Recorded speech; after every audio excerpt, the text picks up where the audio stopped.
today I'm going to be watching more from Shaun Micallef and to show the Micallef programme. And this one was recommended by one of my viewers, and it's a sketch about the Australian Parliament, I believe.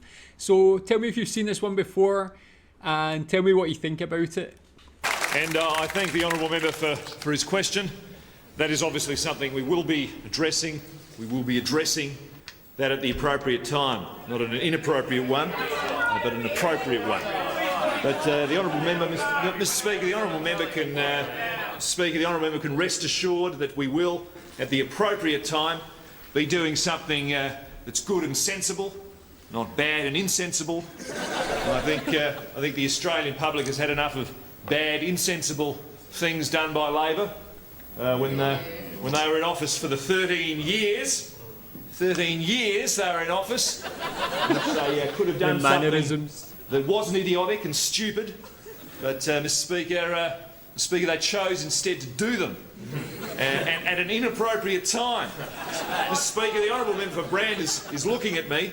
Mr. Speaker, I'm not going to say exactly what those good things, those sensible things are that we'll be doing at the appropriate time. That's a matter for Cabinet to decide, and I would be breaching confidences if I were to trot out to you willy-nilly the detail of what we've discussed in the privacy of our in-camera conversations. I'm not going to betray the Prime Minister, as I'm sure the honourable member for Hotham did during his 13 years. The honourable member for Hotham. Speaker.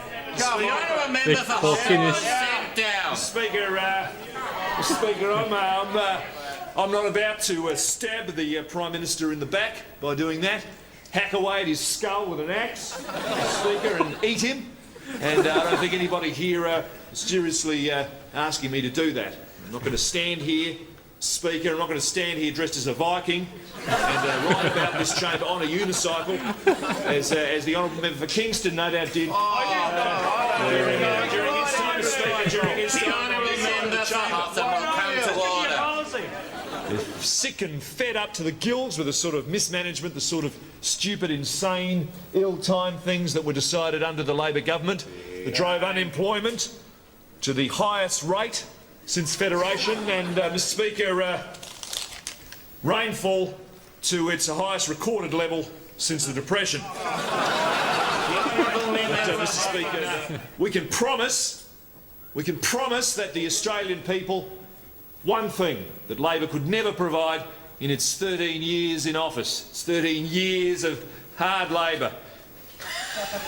And that's the mess we're cleaning up now, the Beasley black hole, the Beasley quasar, Mr. Beasley's own personal white giant. But we can promise, Mr. Speaker, we can promise that the Australian people will get good, unstupid decisions made punctually at reasonable, sane times which reflect the mandate we have been given.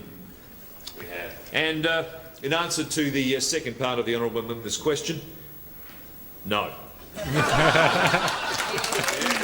Oh, good stuff. So tell me, I don't know if this is like a parody of a specific Australian politician or just Australian politics and Australian Parliament in general. Like, everything about it's so funny, like the mannerisms, the speech pattern, like the way, that's like so the way politicians speak. Even the look of it, like I've seen clips of the Australian Parliament before, and I feel like this is such an interesting way to capture it. Even things like when they're talking in the background, like whispering to each other, the cocky laughs when they're laughing at the jokes is actually very reminiscent of British Parliament as well. Like, although the seats and things look different, the way the politicians act is very similar. He captured that essence very well, I think, man. So yeah, tell me more if it's like a specific character or just like a general one, but I really enjoyed it. I'd love to see more of this, like maybe some political drama based on this politician, see what they get up to, a bit like the thick of it, something like that. But very good again, very different. And again, what I gotta say I like about Shaun Micallef is his acting. He really like captures the characters so well that he plays. So tell me what you think about this one. Is that true to life? Thanks.